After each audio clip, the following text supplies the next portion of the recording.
Hello children, now let's start second part of fourth chapter, the Supreme Court. Powers and jurisdictions of Supreme Court. Jurisdiction. It is the power that a court of law exercises to carry out judgments and enforce laws. So first is original jurisdiction, appellate jurisdiction, advisory jurisdiction, revisory jurisdiction and judicial review. Jurisdiction. Jurisdiction is the power that a court of law exercises to carry out judgments and enforces law. That we call jurisdiction.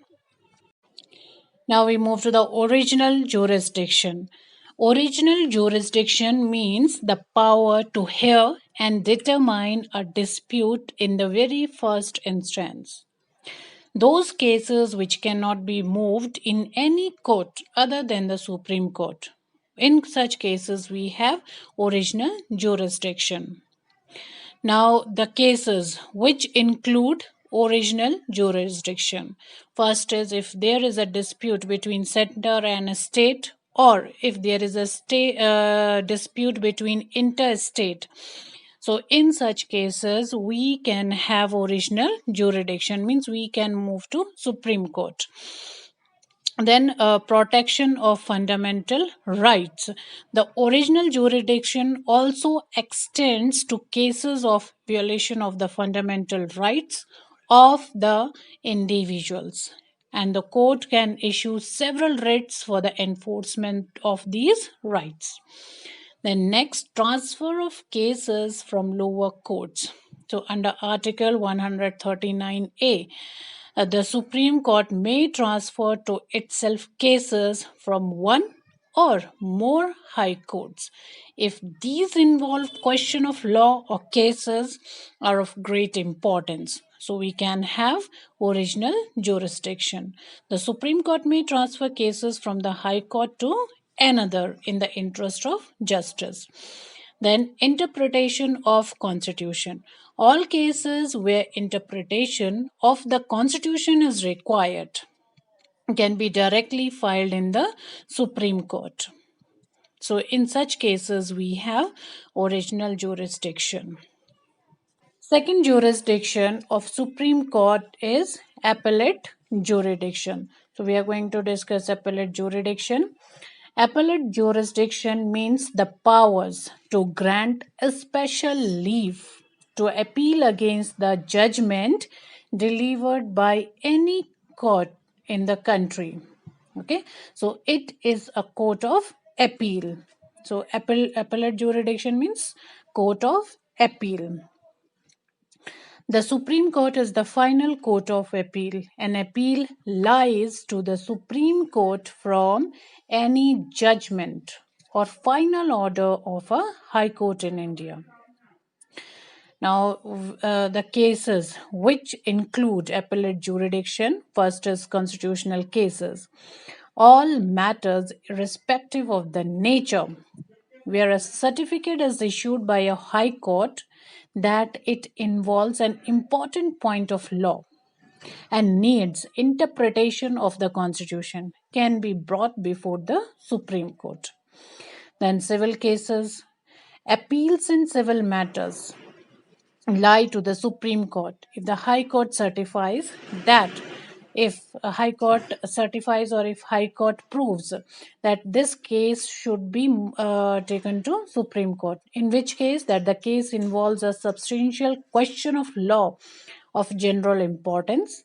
Secondly, that the question needs to be decided by the Supreme Court. So, in such cases, we can have appellate jurisdiction. Third is criminal cases.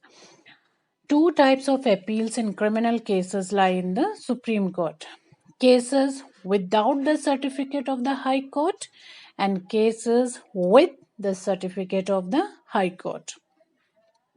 Where the High Court has reversed the judgment of acquittal given by the lower court.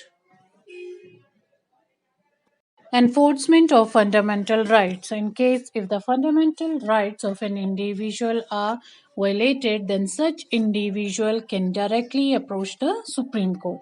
Supreme Court has power to issue writs like habeas corpus, mandamus, writ of prohibition, writ of certiorari, and writ of quo warranto for the enforcement of the fundamental rights.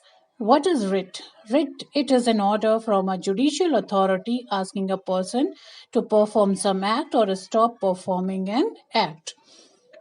So the writ, habeas corpus, it means to have body, to have proof.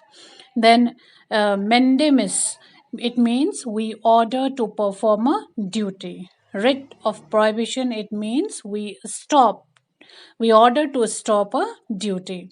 Then writ of certiorari, it means to be informed of what is going on. Quo warranto, it means by what order. Next is advisory jurisdiction. Supreme Court has advisory jurisdiction on any question of law or fact of public importance, as may be referred to it for consideration by the President. So the Supreme Court may be required to express its opinion in two cases. First of all, any question of law may be referred to the Supreme Court if the President considers that the question is of great public importance.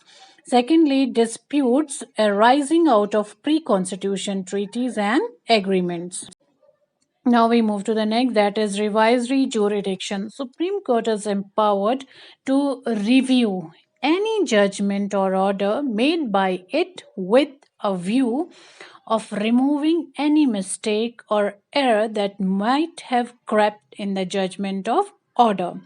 This power of Supreme Court is called as revisory jurisdiction.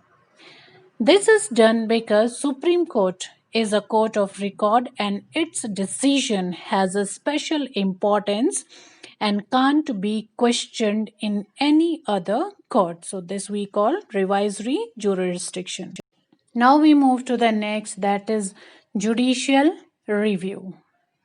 Review means to view it again. So Supreme Court is the interpreter of the Constitution and its decision is final. Supreme Court has the power to review laws passed by union or state legislatures.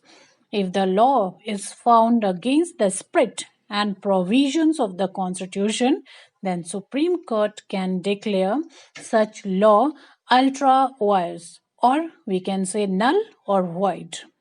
This power is called as judicial review. This is of great importance. You can see the picture here. The Supreme Court has the power to review all national and state laws and executive orders and declare them null and void if they go against the provisions of the Supreme Constitution. Court of Record. A court of record is a court whose judgments are recorded for evidence and testimony. The judgments are in the nature of precedents. It means the High Court and other courts are bound to give a similar decision in a similar case. So they are not to be questioned when they are produced before any subordinate court. So it means the Supreme Court has set examples for other lower courts or the other subordinate courts. The Court of Record has two implications. Its judgments and orders are preserved as record and they can be produced in any court as precedents. If a person commits a contempt of court, the court has authority to punish him and no authority can deprive the court of this right. The Supreme Court acts as the guardian of the Constitution. So children, with this chapter is completed. And now I want you people to write answers of the questions which are given in book in your notebooks. If the questions are not relevant to the syllabus, you skip those questions, but attempt all other questions. Thank you.